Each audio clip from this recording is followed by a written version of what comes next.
Assalamualaikum warahmatullahi wabarakatuh. Di sini saya Ida Laini dengan NIM 17120147 akan menjelaskan mengenai analisis bisnis model kanvas.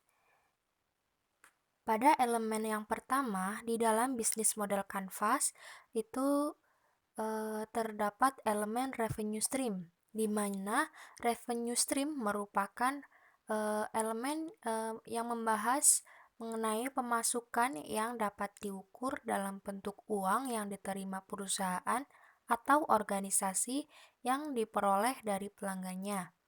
Terdapat pertanyaan dari elemen revenue stream, yaitu mengenai bagaimana produk atau perusahaan dapat menghasilkan uang. Nah, di sini revenue stream di aplikasi Vidya saya membagikan menjadi dua, yaitu yang pertama pengunduhan aplikasi oleh pengguna aplikasi vidya.id. Semakin banyak yang mengunduh aplikasi Vidya, maka pendapatan atau pemasukan yang diterima oleh pembuat produk dapat bertambah dan tentunya pemasukan dapat terus meningkat. Dan yang kedua adalah pemasukan yang bersumber dari AdSense atau iklan. Nah, di sini saya memberikan tabel revenue stream pada aplikasi video.id, di mana revenue-nya yaitu pengunduhan aplikasi dan juga AdSense iklan. Di sini di total revenue yaitu 1.950.000. Kemudian dari expense-nya berupa internet, perbaikan, dan juga biaya komputer. Nah, pendapatannya dari 650.000. Semua pendapat pemasukannya. Kemudian ada key activity, merupakan aktivitas kunci yang ada pada elemen bisnis Vidya. Kemudian aktivitas kunci apa saja yang dilakukan pada key activities ini? Yang pertama yaitu memberi informasi yang berkaitan dengan zakat fidyah kepada masyarakat umum, kemudian perhitungan zakat fidyah serta pembayaran zakat fidyah melalui aplikasi vidya.id, kemudian penyaluran zakat fidyah kepada mitra atau badan pengelola zakat fidyah. Yang selanjutnya yaitu menjalin kerjasama dengan mitra atau konter penyalur zakat fidyah yang telah terbukti terpercaya dalam menyalurkan zakat fidyah kepada sesama yang membutuhkan. Lalu yang terakhir ada aktif melakukan kampanye atau ajang promosi di sosial media untuk memperkenalkan aplikasi vidya.id, sehingga jikalau masyarakat dapat lebih lebih banyak mengenal aplikasi vidya.id, sehingga dapat menjadi alternatif kepada masyarakat jika ingin mengetahui informasi tentang zakat, fidyah, atau akan membayar zakat fidyah. Kemudian elemen yang selanjutnya yaitu key partners. Di sini key partners merupakan pihak-pihak yang bekerjasama yang mendukung jalannya usaha kita. Pembuat produk atau aplikasi harus bisa menentukan siapa yang menjadi partner utama pada produk yang kita buat. Di sini pada elemen key partner sendiri ada beberapa pertanyaan yang dapat memecahkan masalah pada elemen ini, yaitu siapa rekanan atau partner yang dapat mendongkrak kinerja perusahaan. Pada key partner di aplikasi Vidya, yang pertama yaitu ada Muzaki, di mana Muzaki ini sebagai penyalur atau pembayar zakat Vidya itu sendiri. Kemudian ada badan pengelola zakat, kemudian bank penyalur dana Vidya, lalu selanjutnya Android dan juga iOS.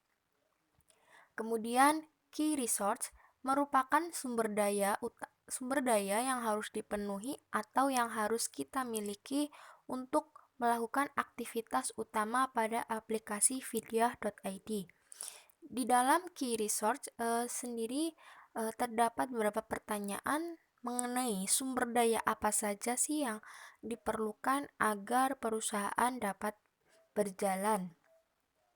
Di dalam key resource pada aplikasi video.id, yang pertama adanya sumber daya manusia, kemudian ada lisensi, kemudian ada sumber daya alat atau teknologi, dan yang terakhir ada sumber daya keuangan atau finansial.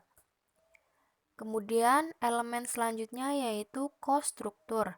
Cost struktur sendiri merupakan biaya-biaya yang muncul untuk menjalankan usaha atau produk yang kita buat.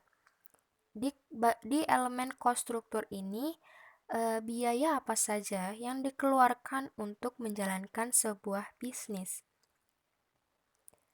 Nah, di sini ada cost struktur pada aplikasi video.id. Yang pertama, maintenance atau pemeliharaan aplikasi, di mana memerlukan pengeluaran biaya yang cukup banyak. Kemudian ada update platform.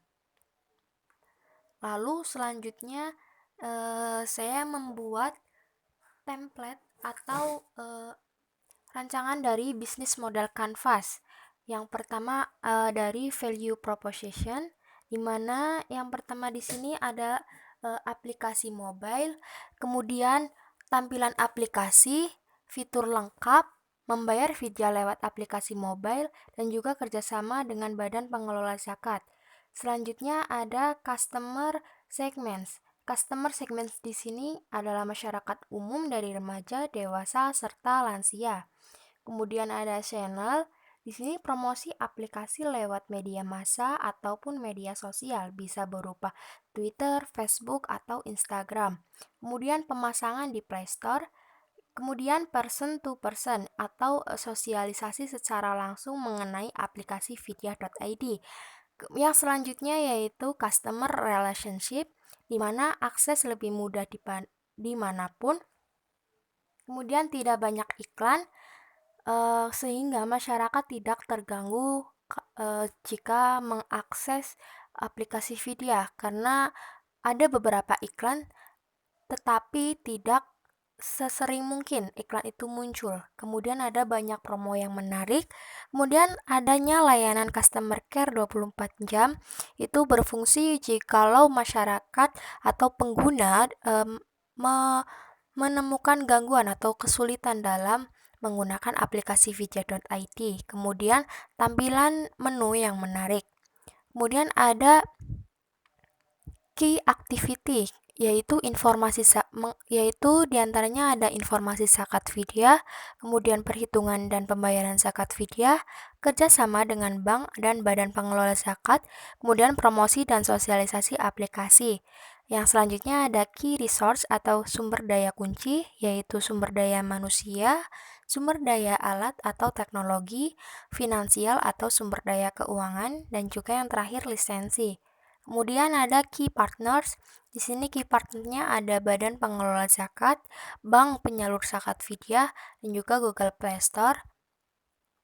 Kemudian ada cost struktur, yaitu pemeliharaan aplikasi adanya pemeliharaan aplikasi atau maintenance, update aplikasi. Selanjutnya ada revenue stream, penggunaan aplikasi di Play Store oleh pengguna aplikasi video.id, dan juga AdSense atau iklan. Ya, sekian presentasi dari saya.